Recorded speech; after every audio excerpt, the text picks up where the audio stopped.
Hi, everybody. Thanks for joining us right now at 5:30. The special session starts tomorrow, and Republicans are crying foul. Yes, they are. GOP leaders say Democrats and the governor have used COVID to avoid meeting with them and are accusing Democrats of one-party rule. Chief Capitol reporter Susan Raff is live for us right now at the state capitol. And Susan, what is exactly happening here?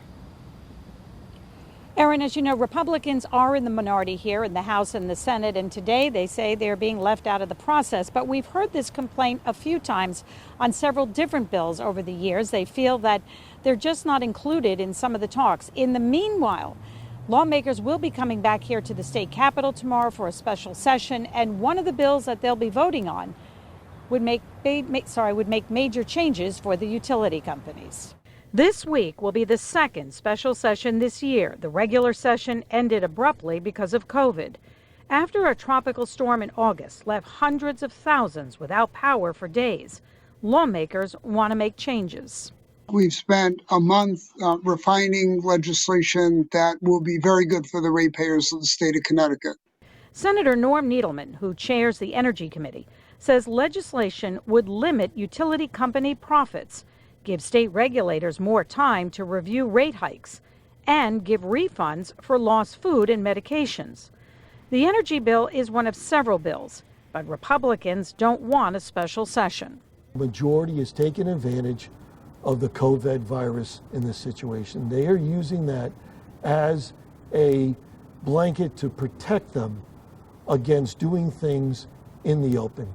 And I think that's wrong. Senate Minority Leader Len Fasano accuses Democrats of rushing the process and being political with just days to go before the November election. Democrats say Republican leaders have been part of the meetings, and it's important to move forward. They did say that some of this legislation has good intentions, but that it requires more than a special session. And what's the rush? Well, a lot of these bills had public hearings earlier this session. They've been hanging around for a long time. There is agreement on a lot of these to be able to move them forward at this point. So I think they're all well-intentioned. I think they're good bills. They should pass.